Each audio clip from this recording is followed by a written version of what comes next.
Jadi di antara mukjizat Quran itu kamalul bayinah. Kalau memberi penjelasan itu sempurna. Sehingga ulama mengatakan imanul muqallid, imannya orang-orang yang asal ikut kiai, asal ikut guru, asal ikut buku, itu mukhtalaf alaih. Bahkan saya sendiri cenderung mengatakan iman itu tidak diterima. Karena manusia dibekali akal, inginnya Allah itu dengan akal itu dia punya kepermanenan iman, punya kepermanenan apa? Iman, dan dengan itu dia imannya mujma' alaih, mesti diterima oleh Allah Subhanahu wa ta'ala karena binna dari soheh, dengan logika yang benar. Dan logika yang benar itu gampang sekali. Beberapa ulama tentu tahu sekali, bukan sekedar tahu sekali karena itu diajarkan Allah dan Rasul. Misalnya begini, kata Allah, saya kalau baca ayat-ayat ini itu sering nangis karena Allah yang Tuhan itu sebenarnya tidak butuh kita. Saya ulang lagi, Allah yang Tuhan itu tidak butuh kita, juga tidak butuh iman kita.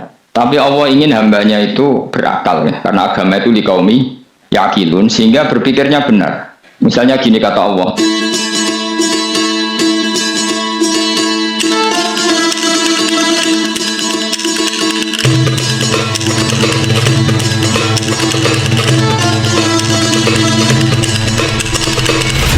Misalnya gini kata Allah, enggak apa-apa kamu menuhankan selain saya itu enggak apa-apa kata Allah. Enggak apa-apa Yesus kamu katakan Tuhan, enggak apa-apa kamu katakan batu Tuhan, enggak apa-apa. Tapi tolong prosedur ya, prosedur atau persyaratan menjadi Tuhan itu kamu lengkapi, yaitu punya prestasi menciptakan langit dan bumi. Kalau tidak semua urun semen kata Allah, sementing urun. Ya. Jadi sebetulnya itu kan rasional. Misalnya enggak apa-apa kamu merasa jadi presiden atau gubernur atau jadi wali atau jadi apa, yang penting prosedurnya dipenuhi. Itu kayak apa Allah baiknya pada kita. Sehingga saya berkali-kali, makanya menurut saya orang alim itu wajib memaklumatkan kalau dirinya alim supaya jelas aturan mainnya. Yang dilarang Allah itu kan memaklumatkan alim kemudian ingin hadun nafsi, ingin salam itu template dicucuk dihormati, itu kriminal. Itu orang alim gendeng, gendeng sekali. Karena khasnya orang alim itu tentu cari ridhonya Allah, bukan ridhol khalqi, bukan ridhonya apa? Makhluk itu la syai', ada siapa-siapa. Dan kita harus baku seperti itu. Kenapa kalau orang alim nggak memaklumatkan kealimannya itu dikatakan salah? Karena fungsi orang alim adalah membawa bayinat, membawa ayat-ayat Allah, bukan kepentingan apa? Pribadi. Makanya Rasulullah nanti dukung ngendikan idza zuharatil fitan wal bid'u falyudhiril alim ilmahu wa illa fa'alaihi la'natullah wal malaikati wan nasi ajmain. Jika zaman akhir banyak bid'ah, banyak kebodohan, maka orang alim wajib menampakkan kealimannya. Jika tidak, maka dia mal'un, dilaknati langit dan bumi. Karena sebetulnya logika tentang Tuhan itu gampang sekali. Saya ulang lagi ya. Saya punya sekian contoh betapa tauhid itu mudah. Jadi kalau ada orang bilang ikhlas wangil, ya dia sendiri goblok karena nggak tahu logika nopo. Ikhlas itu justru gampang. Misalnya kamu ngamal demi manusia itu umurnya hanya berapa coba? Kan pasti mati. Lalu kalau dia mati tidak berkutik, bagaimana Anda bersandar sama seseorang yang mati dan tidak berkutik? Sama-sama bersandar sama zat sing al-hayyul qayyum, sama zat yang abadi. Kamu latih terus akal kamu. Misalnya saya punya jamaah banyak, mereka itu kan nggak jelas surganya. Kok harap syafaatnya piye? Soalnya jamaahku pun rokok kabeh. Kan nggak mungkin nyafaati saya. Atau mereka mlebu swarga kabeh, wis do sibuk kelon dewi dadari. Mungkin ada ngurusi saya. Jadi dua kemungkinan itu sama-sama ada ngurusi saya. Mlebu neraka ya rasanya nyafaati, nek mlebu swarga do sibuk napa? Kelon dewi dadari karena trauma di bocah elek melarat macam-macam. Sehingga kiainya saja wis ora takok Gus Baneng ndi wis ora takok. Wis ribet deh, no. Nah, tentu saya juga sibuk sowan pangeran sudah. Itu makom saya sudah sibuk sowan pangeran. Kowe pesta seks sing kula sowan pangeran. Wa swargami wa ayate pokoke inna ansa'na gunna napa? Insa'a faja'alna gunna. Abkar bar kelon dadi perawan neh berarti keloni berarti. Serepet. Kula insyaallah melok daftar sing fa'ama ingkana minal muqarrabin farohu warihan. Jadi surganya muqarrabin itu enggak ada sifatnya. Di situ enggak dibakas bidadari, makan-makan enggak, tapi farohu warihan. Satu surga yang sifatnya rohani. Karena enggak bisa disifati. Tapi saya daftar di situ ya hanya beberapa jam, baru juga gabungkan. Sawangane kok taruh rasane wong ayu juga keberatan.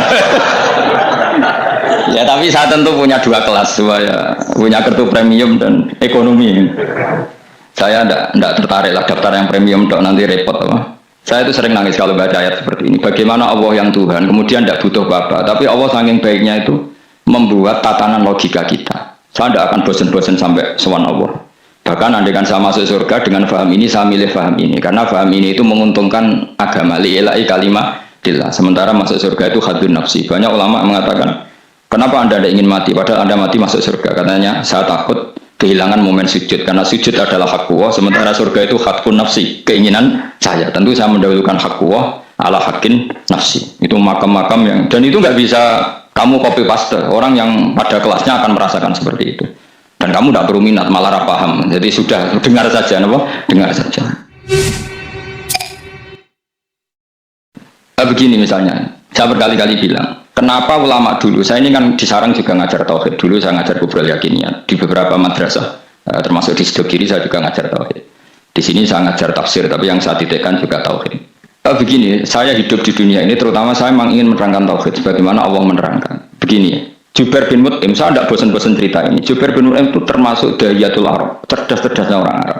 Dia ditunjuk sebagai negosiator untuk membebaskan Asra Badrin, tawanan perang Badar yang kalah dan ditawan Rasulullah dan para sahabat. Kemudian harus ditebus dengan uang. Oke, disepakati. Terus singkat cerita Jubair bin Mut'im itu datang ke Madinah. Dulu karena tidak ada hotel, tidak ada penginapan, ya memang nginepnya orang musyrik itu di masjid.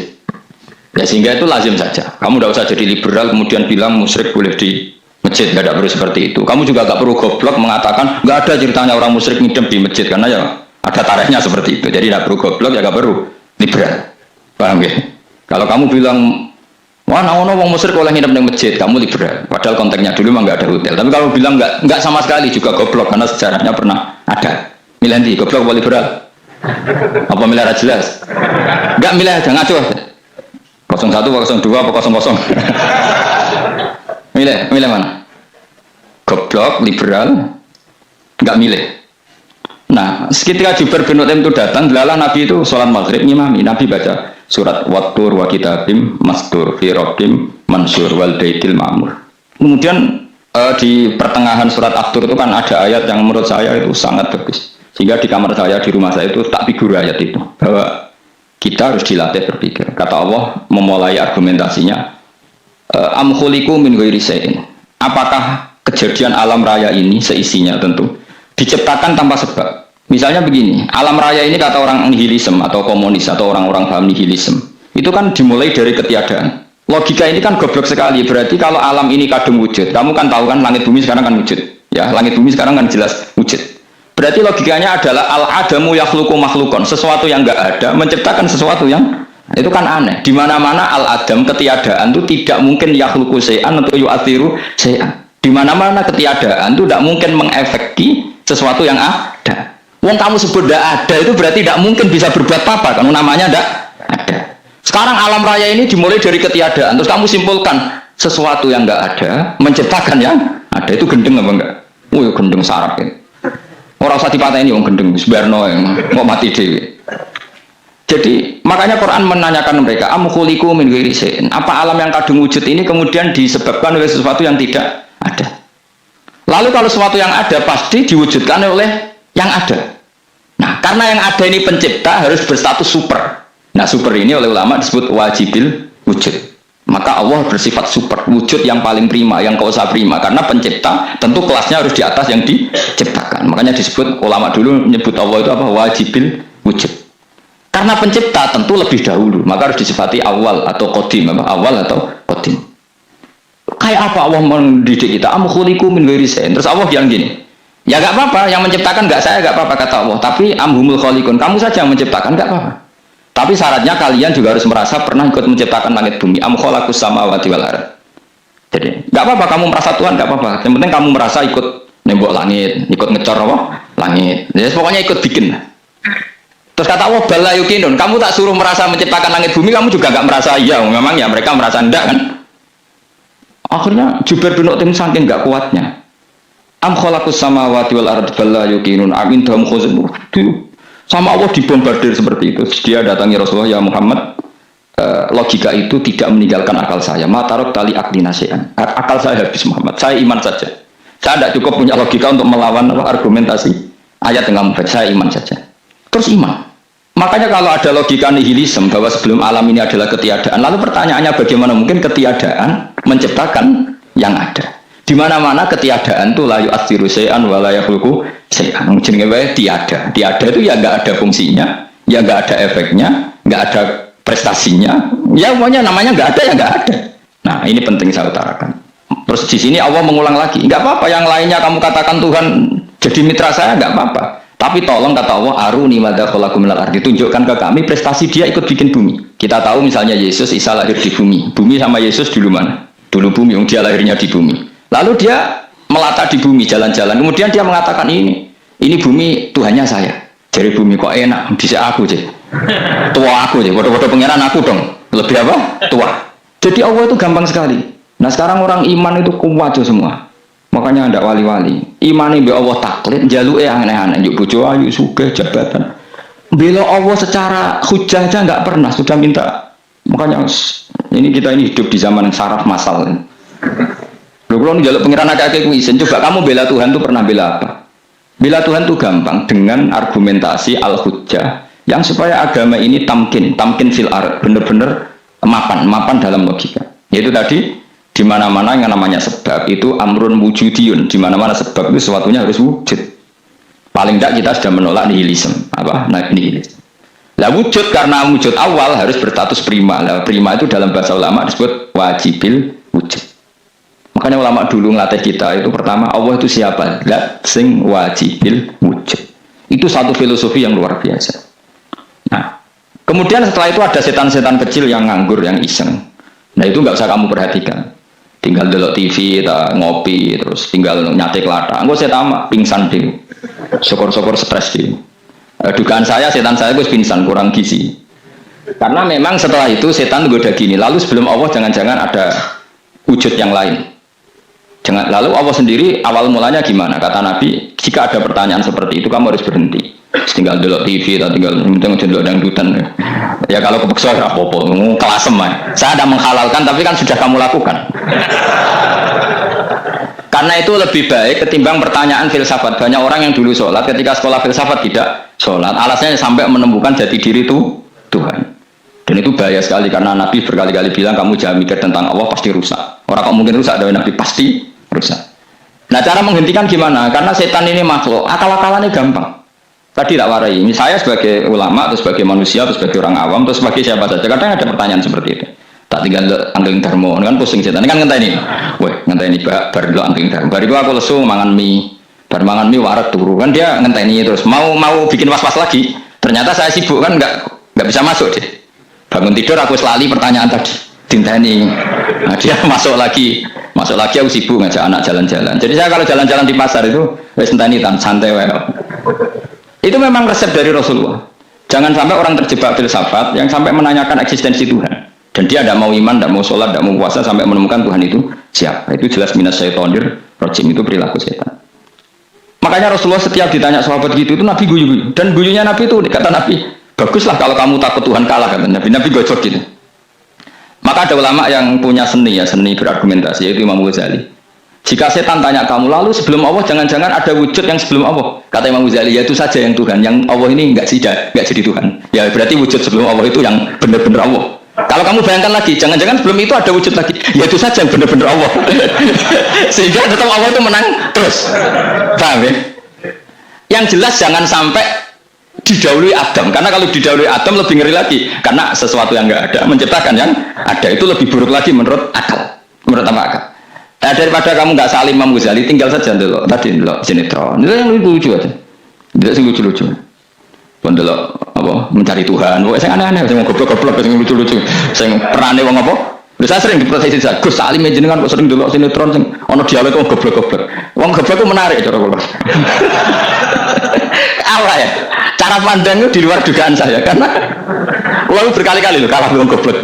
Itu makanya. Ini tak cerita nih beberapa kali ini dari Gus Wak cerdas berkali-kali kalau ambil goblok. Ada seorang santri itu ingin dibelikan bapaknya itu sepeda motor. Bapaknya wong desa, senengane ngrumat sapi wedhus. Nah, menurut saya ya orang tuanya itu mampu lah, sangat mampu untuk beli itu. Pak mbok ditukokno mawon wong sepeda motor. Kata bapaknya, "Anakku nu jek mondok tak goblok, Gus." Wong njaluk kok sepeda motor, njaluk mobil ora ya goblok. Lah kok goblok, Pak? Jenenge donya iku Gus, sing lahirno donya kok sapi ndek anak, wedhus ndek anak jenenge donya. Di mana-mana jenenge donya sing lahirno donya. Iki donya kok mangan donya. Mergo motor iku kan tuku bensin, mobil. Iku cara dekne iku goblok Gus.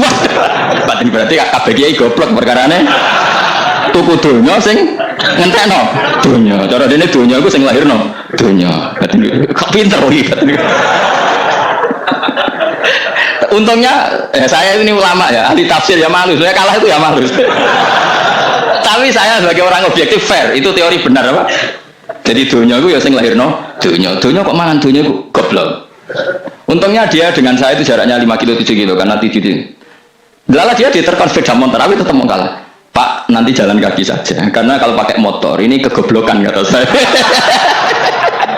Terus mendingan loh, Gus mau kalah tadi.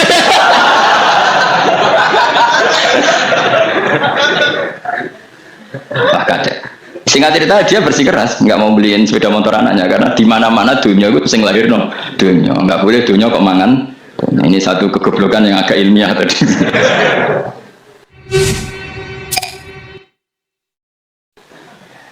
Nah, Imam Asy'ari juga mengalami hal yang sama. Imam Asy'ari itu punya, kita kalau ahli sunnah kan 2 partai.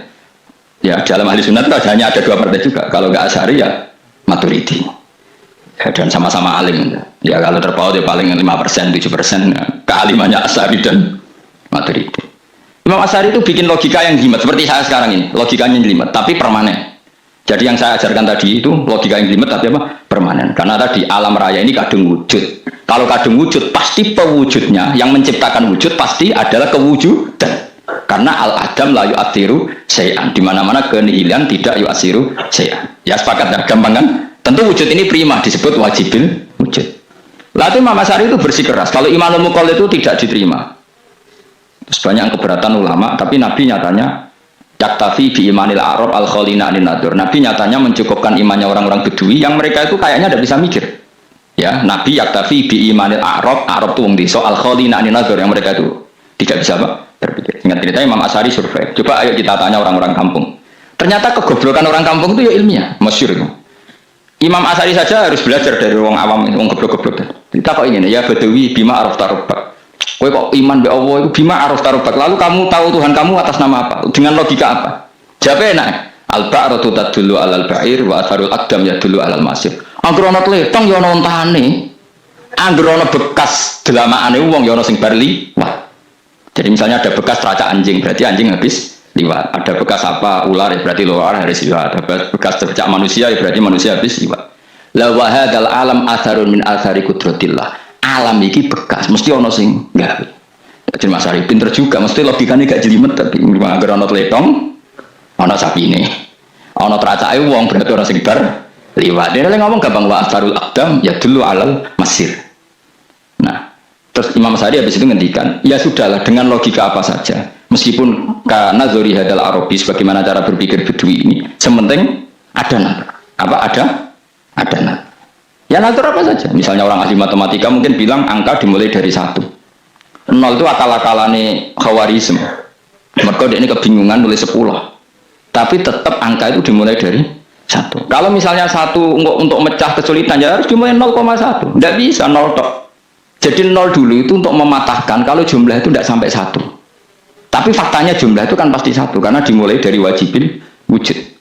Khawarizm itu ya pintar matematika. Saya juga punya ilmu hisamnya Khawarizm. Itu kan dia karena kebingungan angka pecah. Misalnya 1 tidak sampai 2. Mau tidak mau dulu 1,5 misalnya.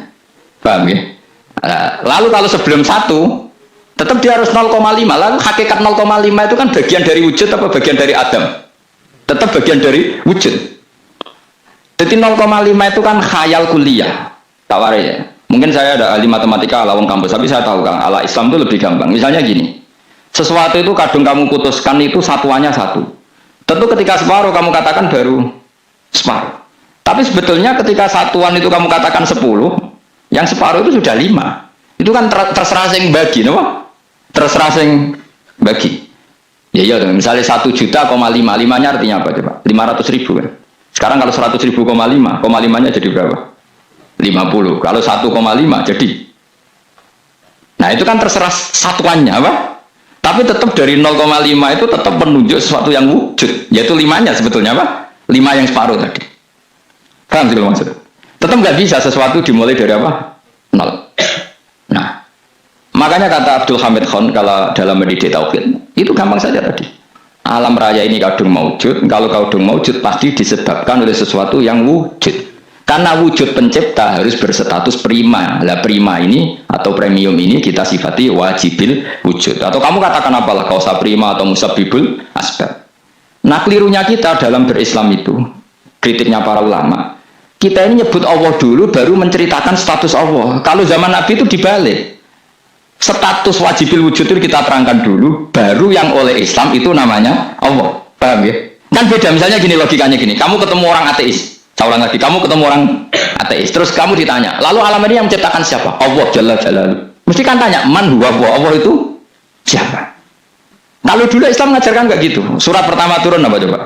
Iqra. Iqra itu nggak nyebut kata Allah. Iqra bismi rabbika. Rabbika itu siapa? Alladzi khalaq. Sebutlah nama Tuhan. Yang berhak menyandang Tuhan adalah zat yang pencipta. Itu tidak ada kata Allah. Di surat Mudatsir, surat kedua, ya ayyuhal mudatsir kum fa'anzir wa rabbaka fakabbir. Bukan Allah fakabbir, wa rabbaka fakabbir. Sehingga cara berpikir gini dibalik. Sebutlah Tuhan kamu. Tuhan itu siapa? Yang berstatus Tuhan adalah zat yang berstatus pencipta. Nah, lalu pencipta ini oleh Islam dinamai Allah. Kalau orang ateis kamu langsung bilang Allah, man huwa Allah. Berarti pertanyaannya Allah itu siapa? Lalu kamu jelaskan Allah adalah pencipta. Allah adalah wajibil wujud. Tentu lebih gampang kamu terangkan. Makanya Al-Quran menerangkan amkhuliku min ghairi syai'in. Mananya saya di sini, mananya ya Allah. Apa? Allah. Apakah mereka diciptakan tanpa pencipta? Tentu setelah Islam tahu itu namanya siapa? Allah.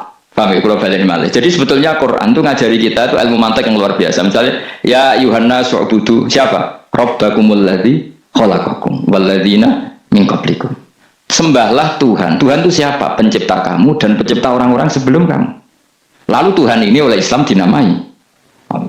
Tapi kalau langsung kamu bilang ke orang ateis atau orang Uni Soviet, Allah itu Tuhan, Allah itu siapa? Sebab itu di beberapa ayat dijelaskan dulu status Allah, sifatnya Allah, keakhasan Tuhan. Yang dikatakan Tuhan adalah zat pencipta. Kalau tidak pencipta berarti tidak Tuhan. Sekarang Yesus pencipta bumi apa enggak? Enggak, karena dia lahir sudah di bumi. Begitu juga Fir'aun. Fir'aun itu kalah telak sama Nabi Musa ya gara-gara logika ini. Ketika Nabi Musa ditanya Fir'aun, wa ma rabbul alamin, lalu Tuhan itu siapa? Kata Musa, rabbus samawati wal ardi, yang nuhani langit dan bumi. Jadi Fir'aun, enggak, ma'alim tulakum min ilahin wa irisa, jalan-jalan kemana-mana yang dikatakan Tuhan oleh masyarakat saya. Nah, kurang ajar Fir'aun. Terus kata Musa, ya Tuhan itu yang di langit. Terus manggil Haman Mesir, ya Haman ibn Ili sorhalla ali abluhul asbab samawati fa'atoli ila ilahi Musa. Haman, bikinan saya piramida yang tinggi, aku akan lihat Tuhannya Musa. Ada enggak di sana? Padahal misalnya munggah tenan pangeran ra iso didelok kan repot Nabi Musa. Wah payah ya, nggak piramida nginceng pangeran tetap rakyat kan. Akhirnya Musa pakai logika. Ya sudah gini saja. Rabbukum wa rabbu abaikumul awwalin. Yang menuhani nenek moyang kamu yang dulu-dulu. Mau itu langsung fabuhita Fir'aun. Fir'aun tuh kaget sekaget-kagetnya. Dan para penggawa Fir'aun sadar. Wah kalau Fir'aun yang Tuhan, babanya tanpa Tuhan. Kan Tuhannya balita kan gitu kira-kira. Tuhannya balita. Tuhannya barulah. Itu kan jadi logika yang mematikan. Kalau Fir'aun Tuhan berarti babanya dulu yang wujud itu tanpa Tuhan, karena Tuhannya baru lahir. Ini ada Tuhan kok datang terlambat ini kan. Akhirnya para punggawanya Fir'aun iman, macam gendeng ya Fir'aun itu gendeng. Itu pentingnya logika Rabbukum wa rabbu abaikumul awwalin. Nah sekarang orang tuh nggak belajar logika. Iman di Allah orang mantep ning ati, cek iso diguncang setan, jalukane wis aneh-aneh. Jaluk swarga, jaluk gak mutu cara. Gak mutu.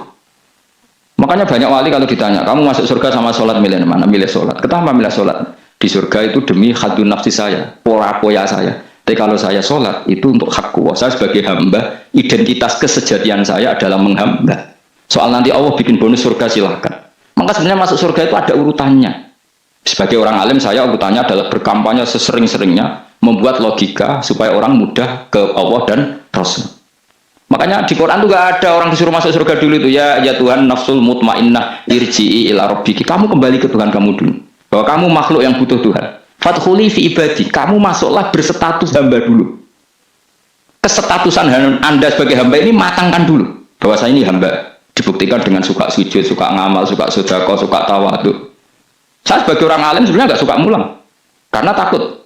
Nak kue pinter kok nyanyi aku, nak goblok sawangannya metodeku gagal kan dua-duanya ini merugikan saya sebetulnya.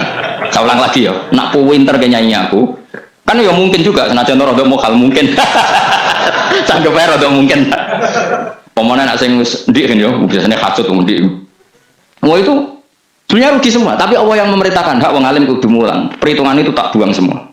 Sing ape nyanyi nggih monggo, sing tetep goblok nggih. Monggo, supaya Allah ngutus mulang ya napa? Mulang.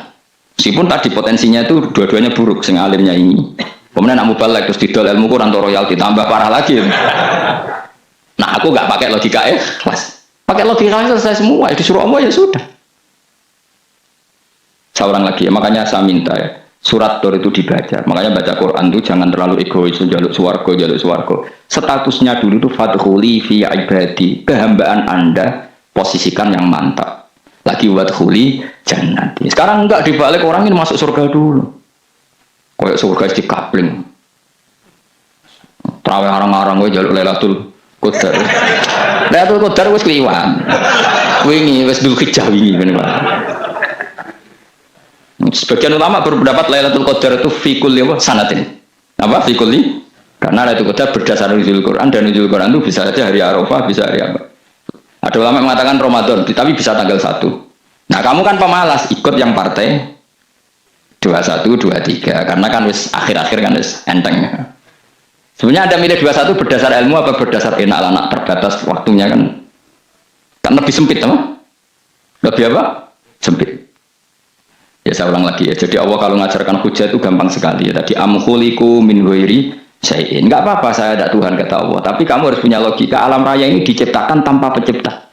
Mau enggak kamu punya logika seperti itu, bahwa alam ini yang wujud diciptakan oleh sesuatu yang tidak wujud? Mau enggak kamu punya logika itu? Enggak mau kan? Namanya wujud tentu diciptakan super wujud, dan super wujud itu wajibil wujud, dan itu Tuhan kita yang oleh Islam dinamai Allah. Bang, makanya nyebut Allah itu di surat-surat awal Quran enggak ada. Coba awal surat Quran itu surat apa coba? Iqra kan? Iqra itu ada enggak kata Allah? Enggak ada. Iqra bismi rabbika. Rabbika itu siapa? Allazi khalaq. Surat Mudatsir sama, ya ayyuhal mudatsir qum fa'anzir wa rabbaka fakabbir. Ya sudah seperti itu. Ya ayyuhan nasu ubudu rabbakum. Rabbakum itu siapa? Allazi khalaqakum. Nah, kita ini keliru metode. Pemene wong tukang wiridan Allah. Tapi ora Allah sing sopor. Ya dia Allah. Dia ini nyifati Allah mau sing ngekei swarga, sing ngekei dhuwit, sing ben ngekei bidadari. Jadi Allah disifati sesuai selera yang menguntungkan dia. Bahwa Allah ini yang ngampuni saya, kemudian saya masuk surga, kemudian ngeloni bidadari. Makanya kalau dia jadi wali tak demo, tak laporkan MK. Suluh. Karena ini wali pecundang. Bagaimana mungkin calon wali pikirannya fadun nafsi? Kalau lama agak gitu, mendikan Allah itu zat paling penting di dunia. Maka akan saya maklumatkan di dunia bahwa orang kembali ke Allah. Caranya gimana? Akan saya kenalkan Allah lewat logika. Caranya apa? Kita sifati wajibil wujud. Kita sifati rabbukum wa rabbu abaikumul awalin. Dengan sifat-sifat yang semuanya mengarah ke dikjayaan Allah Subhanahu wa taala. Itu jenenge kowe bener-bener ulama. Itu disebut bal wa ayatum bayyinatun fi suduril ladzina utul ilm. Makanya ulama itu orang yang luar biasa, sampai disebut innama yakhshallaha min ibadihil ulama. Ahli ibadah itu rapati wedi pangeran. Masuk wiridan istighfar nangis rapati wedi pangeran, gayane tok nangis. Karena dia nangis wedi ra mlebu swarga. Ambil swarga gak iso ngloni. Dari itu aja orientasinya itu. Makanya benar Kanjeng Nabi nak gojlok orang alim satu itu lebih utama dibanding 1000 ahli ibadah. Bahkan Nabi pernah ngendikan sangat ekstrim. Fadlul alim alal abid ka fadli ala adnakum kata Nabi. Keutamaan orang alim dibanding ahli ibadah itu sebagaimana kelas saya kata Nabi dibanding kelas terendah kalian. Padahal Nabi dengan Abu Bakar saja jaraknya sangat jauh. Itu kata Nabi fadlul alim alal abid ka fadli ala adnakum. Keutamaan orang alim dibanding orang abid sebagaimana keutamaan saya dibanding sahabat paling rendah. Karena tadi abid itu ada oportunisnya. Tapi kamu jangan benci abid ya. Karena kamu ya orang alim orang abid. Saya saja yang kritik. Saya yang tanggung jawab di depan Allah. Orang abid itu kadang kan wiridan nganti nangis, pikirannya apa coba? Wis rasane mungkin apa wiridan pikiran aja di sepuro dosane. Terus apa gitu? Mlebu swarga. Terus apa kene swarga? Aku takok. Jadi aku takut, ayo sing ngapain besar apa kegiatan rencana pertama ya, Bang. Terus gak usah munafik biasa wae. Mau inna ansa'na apa? Insya ayo kalau harus jujur kok apa jujur. Bandingan kalau orang alim. Orang alim itu ketika nyebut Allah itu iri ya Allah. Kenapa di dunia ini ada makhluk lain yang menandingi engkau? Saya tidak ridho. Kenapa di dunia ini ada syarik orang yang dimitrakan seperti engkau? Maka orang-orang alim ini ingin memaklumatkan bahwa la syarika lak labbaika wa huma labbaik la syarika lak innal hamda wa ni'mata laka wal mulka la syarika lak. Sehingga para nabi itu memaklumatkan itu, engkau saja yang Tuhan ya Allah, semua nikmat dari engkau, semua kepemilikan ini milik engkau, la syarika lak labbaik. Dimaklumatkan ke dunia. Innal hamda wa ni'mat itu dimaklumatkan. Enggak ada kepikiran mereka masuk surga. Karena mereka ingin memaklumatkan bahwa Allah ini yang Tuhan. Sama tak ceritani Nabi Ibrahim jadi Khalilur Rahman, rumang samu kakek wiridan kaya kowe ndak. Wiridannya Nabi Ibrahim sama sampean mungkin banyak sampean. Karena sampean banyak kepentingan tadi. Wali-wali dulu kalau wiridan itu tidak sebanyak sampean ndak, tak jamin ndak. Pokoknya mau colek wong 10.000 ndak biasa wiridannya. Tapi khosyahnya sama Allah luar biasa. Pertama Nabi Ibrahim diangkat jadi khullah. Khullah itu ya Khalilur Rahman itu. Itu dia wiridannya gini. Ya Allah, innahu la yahzununi alla ara ahadan fil ghairi ya'buduka ghairi. Alla ara ahadan fil ardi ya'buduka ghairi. Sama saya hafal tadi. Memang saya hafalkan. Ya Allah, saya ini susah sekali. Kenapa zat sepenting engkau kemudian yang menyembah engkau hanya saya? Ini tidak fair. Makhluk yang enggak penting saja punya umat. Makhluk-makhluk yang enggak penting aja jadi pusat perhatian. Misalnya artis atau presiden atau gubernur atau tokoh-tokoh semuanya jadi presiden padahal semuanya itu makhluk yang enggak sepenting engkau. Ini zat yang sepenting engkau, kemudian yang tahu kalau engkau penting hanya saya, ini tidak fair. Nangis dan nangis ini tidak fair. Innahu la yahzununi alla ara ahadan fil ardi ya'buduka ghairi. Saya ini susah Gusti, susah sesusahnya. Zat sepenting engkau, kemudian yang tahu kalau engkau penting itu hanya saya. Wah ini tidak fair. Loh, coba kalau orang mencintai sesuatu kan gitu. Misalnya kita bojo ayu, kemudian wong liya kabeh darane elek, mangkel ora? Mangkel enggak? Kamu beli Alphard. Kamu kira itu mobil enggak? Kemudian orang nyejajarkan podo mek keri, mangkel enggak? Semua kenikmatan itu kita nikmat karena itu diakui ya enggak? Wes gunanya apa kayak di Alphard gawe ning Gunung Kidul. Terus wong darani ngono iku padha mek keri ya mbek kejangke mangkel ora kira-kira. Enggak penting mewahnya ini tetap butuhnya pengakuan. Coba misalnya kamu jadi presiden hidup di dunia orang sufi. Sing darane wong penting wong saleh ahli sujud ora kaku ati ke. Keteko di Barnos. Karena itu dihormati situ hanya orang apa soleh. Kaku ati gak?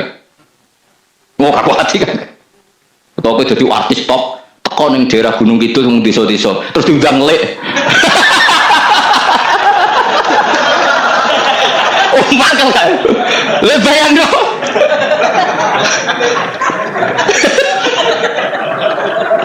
Oh, kamu menteri top, menteri BUMN barang dolan ini sudah diundang lek. Matus walang lek ngono. Mau aja. Karena orang keren itu butuh pengakuan apa? Meski misalnya di bojo ayu terus wong liya kabeh darane eleke mangkel enggak? Sebetulnya orang merasa nikmat itu karena pengakuan. Bayangkan andekan orang itu melihat Alphard itu tidak wow, orang punya Alphard gagah enggak? Oh enggak gagah kalau orang lain enggak bilang apa? Oh. Ya mau misalnya di Gunung desa terus orang desa nganggap kamu model tepak terus saya mau badhe numpang wedhus kula angsal Pak. Kagak ya, habis kan.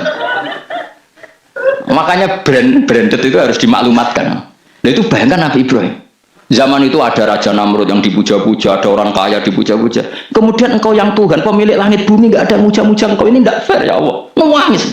Orang kok kowe eling pangeran sak jane swarga Gusti. Dasar gak bakat wali.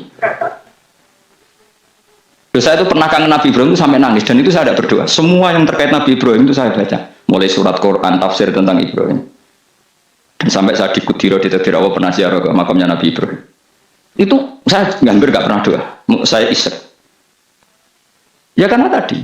Ketika Nabi Ibrahim nangis-nangis gitu, ya Allah ini tidak fair. Engkau zat terpenting di alam raya ini, kemudian gak ada menuhankan engkau. Gak ada merhatian sama ini tidak fair. Susah sekali, karena yang tahu engkau Tuhan itu saya toh. Masyhur itu sama Allah. Karena Ibrahim nangis-nangis itu, terus sama Allah diterbangkan ke langit. Disebut wakadhalika nuri Ibrahim malakutas sama. Di langit ada jutaan malaikat sujud, jutaan malaikat rukuk, jutaan malaikat baca tasbih. Nabi Ibrahim oke, Gusti kalau gini ya benar, ini baru benar kata. Makanya terus Allah dengan keangkuhannya, karena Allah punya sifat angkuh dan itu sah walahul kibriya. Kan sifat angkuh baik untuk Allah tapi tidak baik untuk makhluknya, dan Allah dengan sifatnya walahul kibriya. Kata Allah, kalau nasihati para nabinya kamu tidak usah susah. Jika di bumi jarang orang nyembah saya. Innalladzina 'inda rabbika yusabbihuna lahu bil-laili wan nahar wa hum la yasamun. Kamu tenang saja. Orang yang di sana di langit-langit itu maksudnya para malaikat itu bertasbih siang dan malam. Wa hum la yasamun, dan mereka tidak berhenti-henti, tidak bosan-bosannya bertasbih. Jadi Nabi itu baru terhibur kalau yang diidolakan itu keren. Itu Nabi, itu wali kutub, itu wali. Kamu enggak nyebut Allah itu. Sebenarnya kamu kan enggak ingin kan bangun malam ingat Allah, berhubung utamu akeh. Terus Allah mbok libatno, mbok penyaur kan sebenarnya itu. Kamu ingin jadi bupati, sebenarnya kamu enggak kangen Allah. Kamu ingin jadi bupati, terus Allah mbok jak koalisi kan gitu. Terus malam-malam Allah, ya Allah ini hambamu ya Allah minta ini. Sebenarnya kamu kangen Allah apa kangen keinginan kamu? Ya, kok terlalu menyindir banyak orang ya. Maksudnya ini cerita saja. Ya sudah, ini kayaknya kok banyak yang tersindir, tapi ini kan ngaji, yang ngaji itu harus naik kelas. Ya sudah, tidak usah diteruskin, kok banyak yang tersinggung. Ya sudah, tidak usah diterusin. Walau ya akhidu mau mengalap sapa Allah anas saya manusa bima kan perkara kasab bukan nglakoni sapa anas minal maasi sing pira-pira maksiat mataroka mongko ora ninggal sapa wa taala dzuri ing atase ndhuwure artayil ardi min dabatin saking kewan apa wae nasama tegese kewan tubuh kang melata pun sama alih ing atase arat. Kalau saja Allah ingin merusak manusia karena dosa-dosanya, pasti tidak disisakan beberapa sesuatu yang jadi kebutuhan manusia, termasuk dabang, misalnya nggak ada hewan, nggak ada tanaman, nggak ada apa saja di bumi, karena Allah ingin mengadab manusia. Tapi nyatanya di balik mereka maksiat tetap fasilitas kepentingan manusia ada, karena sifat ghafurnya Allah, sifat rahmannya Allah. Walakin akhiru tetap ini ngakhirna sapa wa ing wong akeh ila ajalin temu kemaring batas musamman kang mesti ditentokno. Yaumil kiamat tegese dina kiamat. Fa idza jaa mongko nalikane teka apa ajalum ajale wong akeh fa inna wa mongko satuna wa taala iku kana ana sapa wa bi ibadihi kan kawulan wa basiran dan sing mirsani. Fa ijazi mongko males sapa wa ing wong akeh ala amali ing atase wong ngamali wong akeh. Carane males Allah tentu profesional atau prosedural bi isabatil mukminin kelawan ganjar wong mukmin wa iqabil kafirin lan nyiksa wong kafir. Ya jadi Quran itu gunanya ya membuat logika yang benar supaya orang itu menghindari kesalahan. Jadi menakut-nakuti itu kalau nggak harus tentang neraka, takut dari kesalahan, takut dari kebodohan. Kan kita juga takut kan punya pemimpin yang salah, takut punya kasus, takut kepleset. Ketakutan tidak harus dari neraka. Makanya saya berkali-kali bilang, saya sering dulu dinasihati Mbah Mun, enak ben alim, ojo sering mau tafsir, mari goblok dari Mbah Mun. Maksudnya mari goblok itu gini, mufassir itu manusia, kadang dia itu satu ayat umum, dia mendiktekan ke satu kasus, padahal kasusnya lebih umum. Makanya berkali-kali sama nani umpomong ini, contohnya ini, karena nanti itu mengikat. Misalnya gini ya, saya ulang lagi ya, dan gayamu kayak wong alim. Coba andekan kapasitas Anda itu RT, minta jadi presiden, itu ngelama apa dua? Tidak, jawab saja. Ngelama. Jatah kamu untuk azab, kok jalur Lailatul Qadar, itu ngelama apa Anda? Mestinya jalurmu orang untuk azab itu bagus sih. Paham ya? Banyak ulama diajak istisqa gak mau, banyak itu ulama. Ayo istisqa kita karena sudah lama gak hujan. Kata ulama tadi, jatah kita ini kena hujan batu dari langit. Gak hujan batu sudah bagus, gak usah minta. Ulama itu macam-macam. Lah rai-rai ini pantas untuk Lailatul Qadar untuk adab aja. Orang untuk adab itu bagus. Yo jadi dongane ya Allah. Ampun jenengan siksa la tu akhidna. La tu akhidna maknane njuk Lailatul Qadar kok ora disiksa.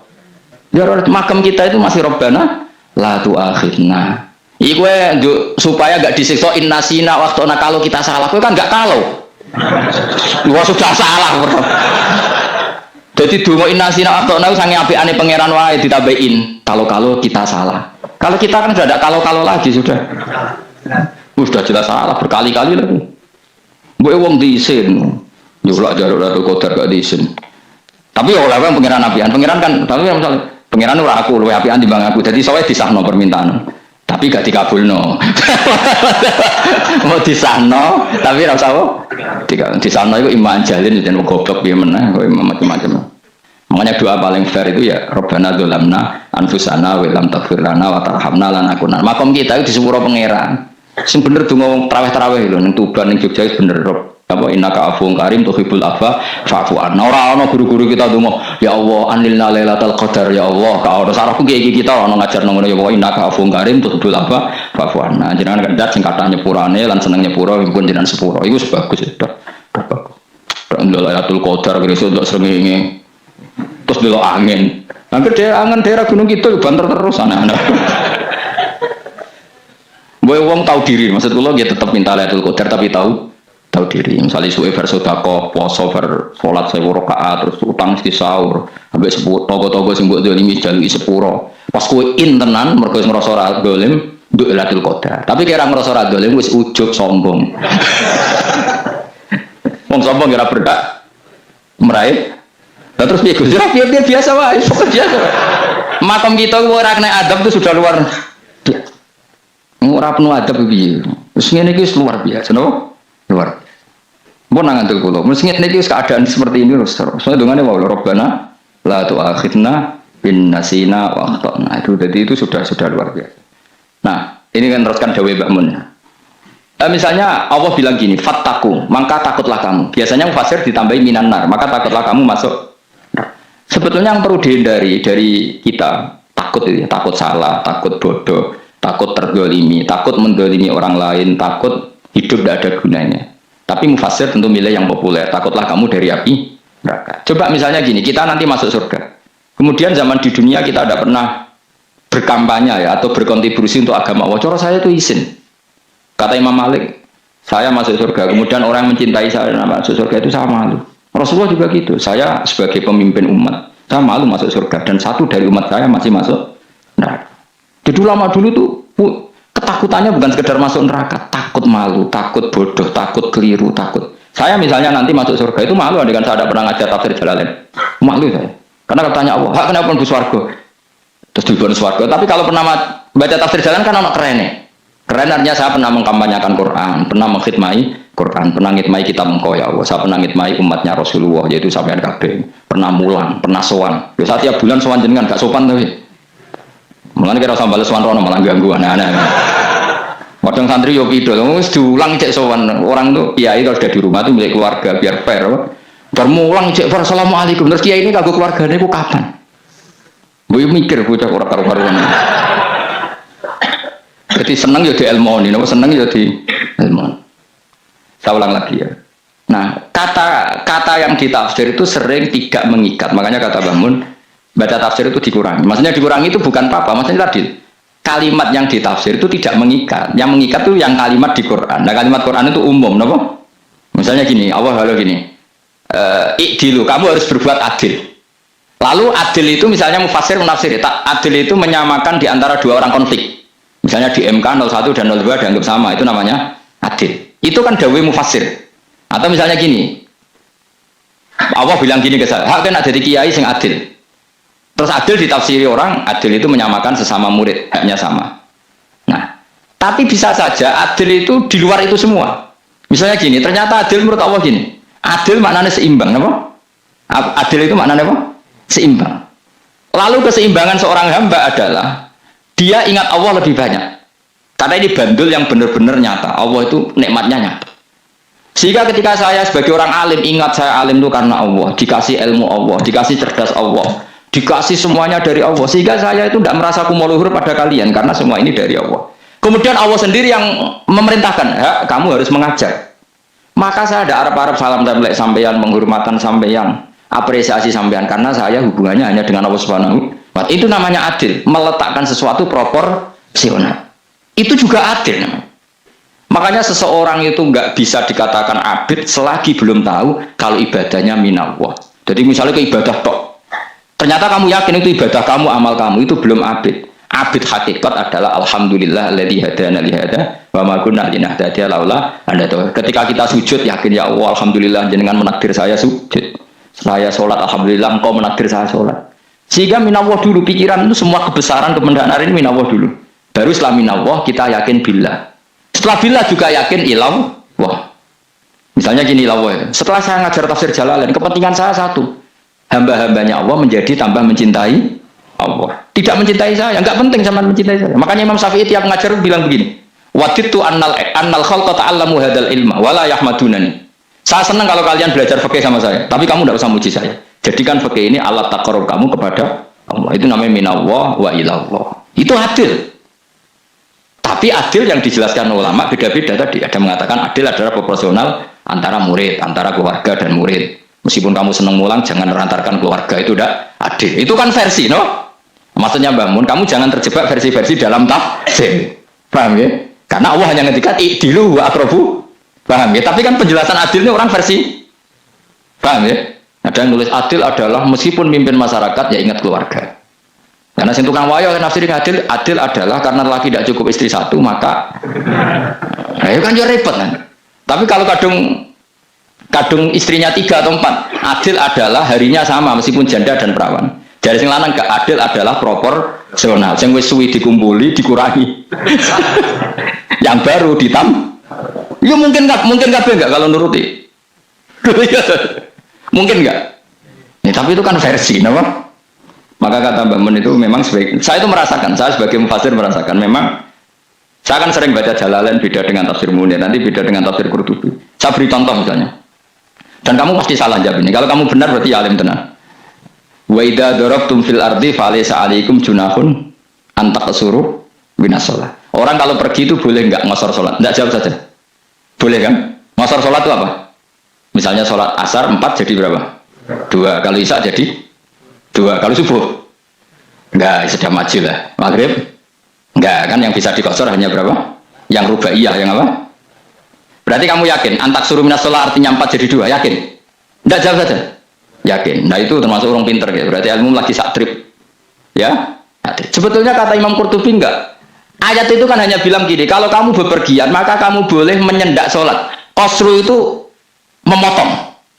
Dari aturan yang dulu 4 menjadi 2. Sebetulnya tidak hanya itu tok. Aturan tidak boleh membawa najis menjadi boleh. Aturan harus tumak ninah menjadi tidak harus tumak ninah. Misalnya kamu sholat dalam keadaan perang, wajib tumak ninah apa boleh sambil lari-lari? Boleh sambil lari-lari. Boleh gak ketika perang kamu sholat sambil menghadap tidak ke kiblat? Boleh. Makanya antak suruh minas sholat maknanya apa? Jika kamu pergi maka dalam konteks itu kan perang ya.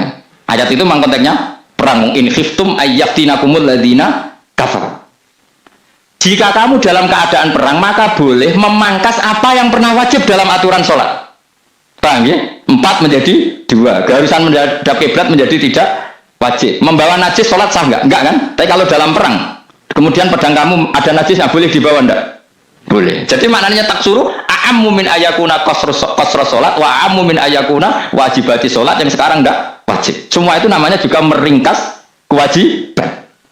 Berarti namanya nih, jika kamu dalam keadaan perang maka boleh memangkas sesuatu yang dulu wajib menjadi tidak wajib, yang dulu haram menjadi boleh. Tapi mufassir mencontohkan qasrul sholat hanya 4 menjadi 2. Dong ya? Oh ya, nanti alim urutan harus dokter tafsir san. Enggak tak ikui sudah deh. Tapi perlu orang lain ngakui. Jadi itu contoh kecil. Jadi mufassir karena kebetulan dia tahunya hanya qasrul sholat itu 4 jadi 2, dia itu. Padahal di tafsir lain diterangkan qasru itu artinya menyingkat atau mencendak atau memangkas. Dulu wajibnya sholat itu nggak boleh bawa sesuatu yang najis. Tapi kalau sholat dalam keadaan perang dan pedang kamu ada darahnya boleh nggak dibawa? Boleh. Bahkan Allah menyuruh dibawa. Dan boleh nggak madhep kiblat. Fa in khiftum farijalan auruk banataki fa idza amintum fadhkurullaha kama 'allamakum. Ketika keadaan aman baru sholat sesuai standar. Nah, berarti kan ada qasrus sholat, ada pemangkasan aturan sholat. Kayak misalnya begini. Dalam keadaan normal, boleh nggak kamu motong pohon pisangnya tetangga tanpa izin? Nggak boleh kan? Tapi misalnya ada banjir bandang, kemudian kamu bisa selamat kalau motong itu. Wajib izin apa malah haram izin? Haram izin, harus kamu langsung potong. Karena kalau tanpa begitu kamu dan yang punya wajib meridhoi. Kalau nggak meridhoi disalahkan syarak malah. Paham ya? Jadi ini penyolongan yang wajib. Tapi tak coba potong kayak ngelangin, terus gedangnya bepangan, itu berlebihan. Karena Allah memaklumi hanya untuk ngelangi. Jumlah harus menisan lah itu di luar izin syariat apa? Di luar izin syariat itu melampaui batas itu. Syaratnya boleh itu ghairu baghiw wala adfamani turra itu darurat syaratnya ghairu baghiw wala dan tidak boleh melebihi batas. Lho ora ape ngetok gedangnya jupuk sing mateng dipangan terus diketok. Ora oleh. Paham jelas ya? Makanya kalau ngaji tafsir ya saya kan berkali-kali ada makna di tafsir Imam Suyuti saya tambahi umpamanya ini. Maksudnya umpama itu supaya contoh itu tidak mengikat. Jadi yang disebut beliau itu satu dari sekian potensi ribuan contoh. Ya kayak tadi misalnya antak suruh minas sholat. Itu umumnya ulama membayangkan qasrul sholat yang 4 jadi 2. Padahal enggak, maknanya meringkas aturan dari wajib menjadi tidak wajib. Bahkan sebagian aturan itu dikatakan haram, tidak haram. Itu tadi misalnya bawa najis atau teman kamu mau dibaca orang kafir terus kamu bilang hei hati-hati, itu tidak batal kalau dalam sholat siddatil khauf. Paham ya? Jelas? Semaju lah, langsung malam terus ikut lewat dulu. Wis gumen mbek wong-wong bingung ora ilmune wong-wong. Ma unzira abahum alam daru tegese ora den kei wedi sapa ngangge fi zamanil fatra ing dalam zaman fatra. Ya sama seperti ini. Orang tidak mendapat ingdar itu di zamanil fatra, zaman enggak ada rasul. Tentu tidak hanya itu tok. Ada rasul tapi orang itu jauh dari komunitas ulama. Itu juga termasuk orang yang tidak mengalami ingdar. Jadi tidak mengalami ingdar bisa di zaman fatrah atau sudah ada rasul tapi dia jauh dari ulama atau dari komunitas Islam. Itu juga komunitas yang tidak mengalami ingdar. Fahum mengkote wong akeh kaum iku khafidun lali kabehane iman sing iman parustilan bener. Itu contoh paling gampang nak dawuh ya mesti bener itu loh. Kalau kamu ngasih tafsir Jalalain ya Yuhan nasu budu robbakum. An-nasu biasanya tafsirkan kufaru Mekah, napa? Padahal situ nas semua manusia apa kafir Mekah? Semua manusia. Cuma konteks dulu karena Nabi orang Mekah dan zaman itu yang diberi peringatan orang Mekah, Imam Suyuti bilang kufaru Mekah. Lah seperti itu kufaru Mekah mengikat apa enggak? Enggak kan? Enggak, karena yang dituruni Quran yo kafatal linnas. Tapi ya Yuhan nasu di Jalalain sering ditulis apa? Kufaru Mekah. Nah, seperti itu tidak mengikat. Itu contoh saja, Pak. Contoh saja dalam konteks zaman itu. Paham ya? Jadi banyak, makanya tafsir itu agak ngikat. Ya tapi yang ngomong gitu harus orang alim. Kalau kamu yang ngomong malah kacau. Kemudian ngomong sombong. Maksudnya kan manusia, saya juga manusia. Ngapain saya harus ikut? Ya sarap itu. Itu sombong sarap, no? Sombong sarap.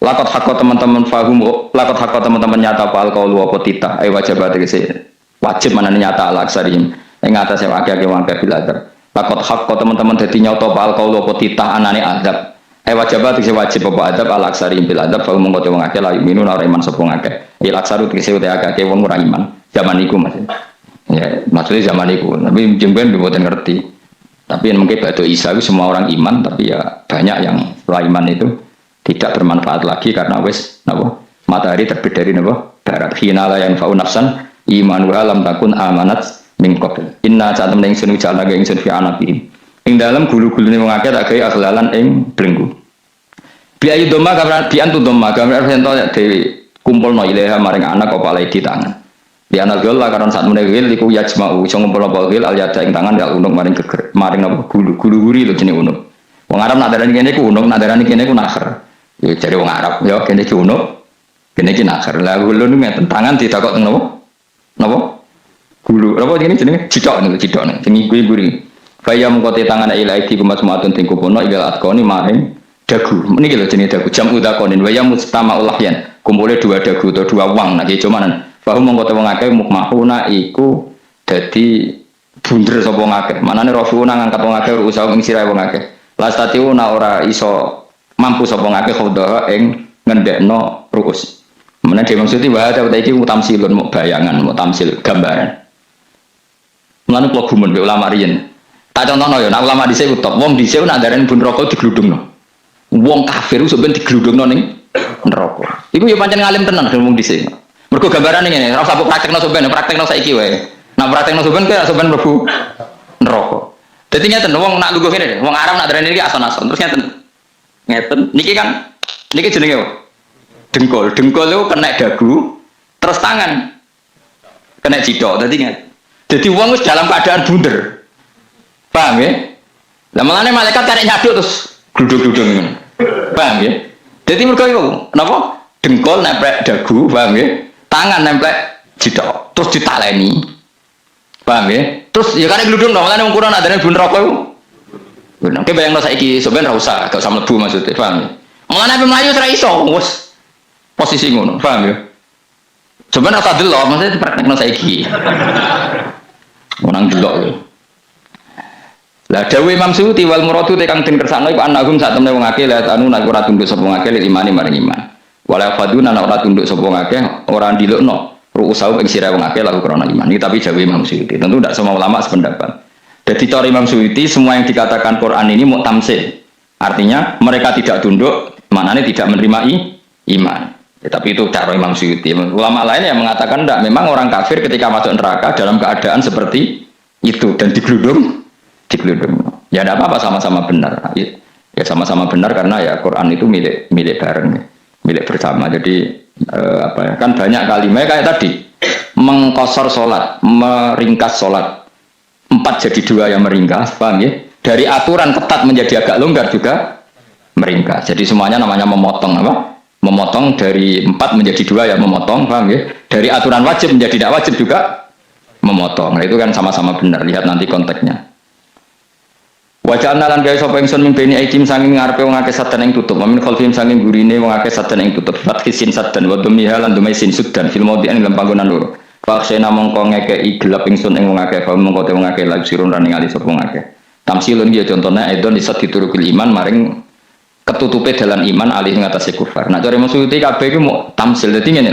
Dari depan kami kasih tutup, dari belakang kami kasih tutup, kemudian mereka saya kasih kegelapan, maka mereka tidak tahu. Mananya apa?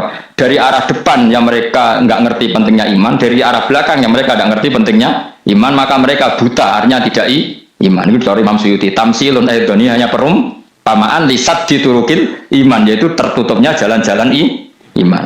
Tapi ulama lain mengatakan ya enggak, memang pernah ada peristiwa di mana orang kafir ngepung Rasulullah dan mereka dari depan matanya dihalangi, dari belakang dihalangi, sehingga ketika Rasulullah keluar mereka tidak melihat. Itu ya nyata ya, jadi makanya ngaji ya. Jadi ben keren. Oh ini ada sekian tafsir terus gue ngomong kan kayak wong alim keren. Nah takoi kata siapa? Ono rekamane. Tapi orang ngaji dhewe. Nah takoi kata siapa? Ada rekamannya. Lah aku takoi ada kata siapa Gus? Tak dudono kitabe. Lah aku dudono rekaman. Iku sampai zaman akhir wis maju. Soale sing rido kan. Enak kok kan jadi orang alim enak. Nanti itu jadi orang alim ya rugi. Tadi nanti kan gitu. Syekh Abdul Qadir masuk surga. Entah ini gelombang kedua dan para penggemarnya. Jadi akhirnya sing alim tenan yang mlebu swarga, sing kedua dan para penggemarnya. Iku ora usah alim kan, cukup penggemar. Dia tahu sebenarnya rugi kan. Gus Pak masuk swarga kedua dan para penggemar. Waduh. Terus jebule padha ae. Itu saking rahmane Allah. Kenapa? Kan masyhur itu hadis itu. Rasulullah itu ada sahabat nangis, enggak bisa tidur nangis. Berhari-hari enggak bisa tidur nangis. Hanya karena ingin punya satu pertanyaan. Lama-lama ketemu Nabi, ya Rasulullah saya sudah berhari-hari enggak bisa tidur, ingin menanyakan ini tapi tidak berani. Coba kamu tanya saja. Ya Rasulullah, saya ini kalau mati, engkau kan suatu saat dipanggil Allah. Saya tidak ketemu engkau. Makanya mumpung sekarang saya tak melihat wajah engkau sekuat-kuatnya, sepuas-puasnya. Kata Nabi ya. Terus, kenapa? Ya kalau engkau di surga, saya di neraka kan enggak ketemu lagi. Atau kalaupun engkau di surga kan kelasnya beda, kan enggak ketemu lagi. Jadi kemungkinan dua-duanya itu enggak ketemu kan. Karena tadi bisa saja ya, artinya Nabi karuan di surga, saya di neraka tidak ketemu. Atau engkau di surga, saya di surga pun beda kelas, ya nggak ketemu. Terus kata Nabi, tidak begitu aturan mainnya. Almarhum ma'aman ahabba. Orang itu sesuai yang dia orang bersama orang yang dicintai. Jadi ya saya harus ikhlas kalau kamu saingi nanti. Ya takdir no.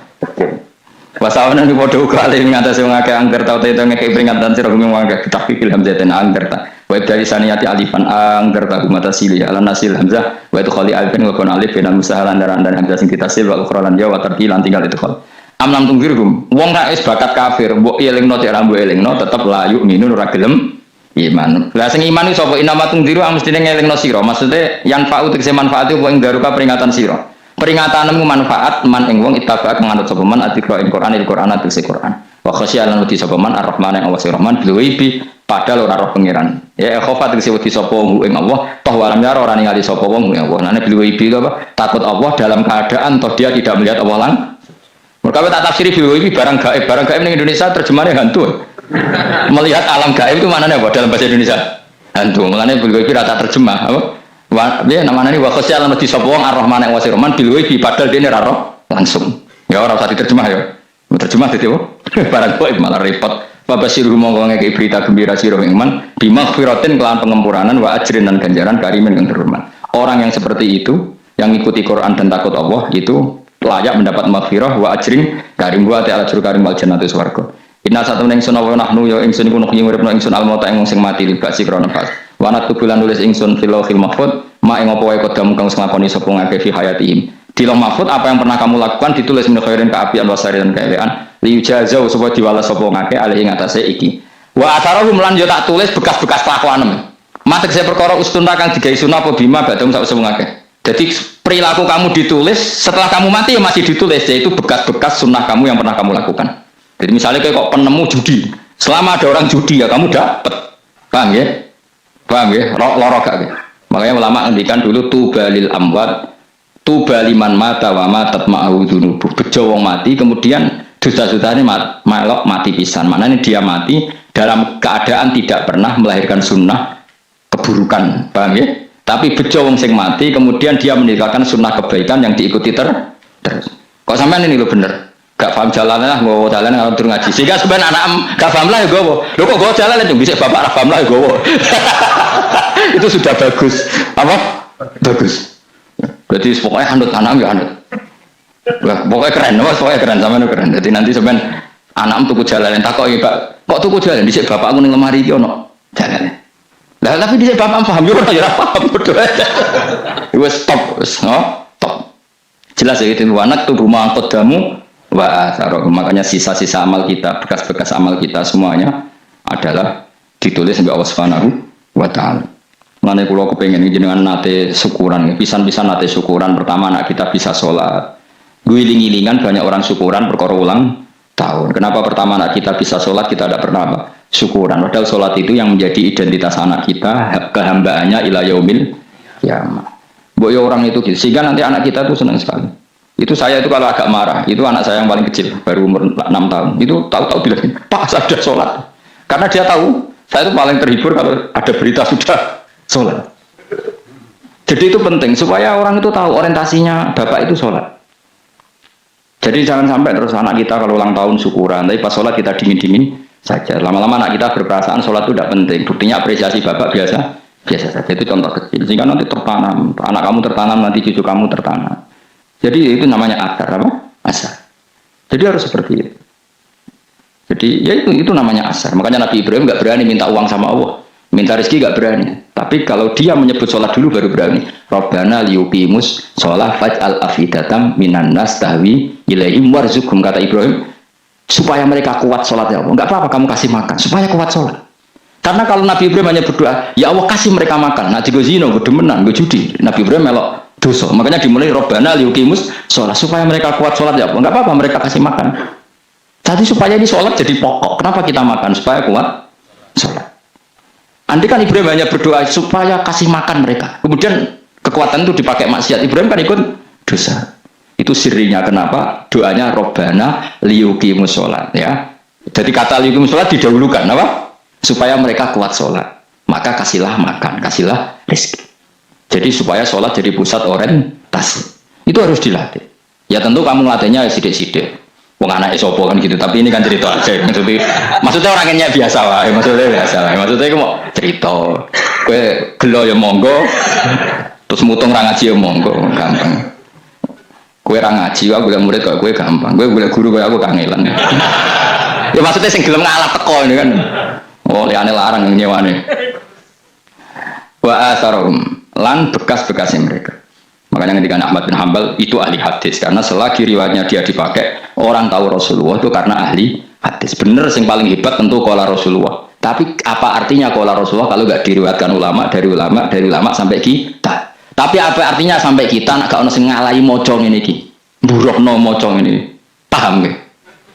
Ayo jajal ketu kitab Mustad Ahmad. Nak lara gudi larang ngono to. Mergo ora ono sing maca ora ro isine, paling kenangan apa? Gudi larang. Tapi baru kayak nasi mojo kemudian bisa, ini juga asar. Cuman kalau niru, aku mati ngorek jalan, oleh niru. Tapi ojo niru sesate.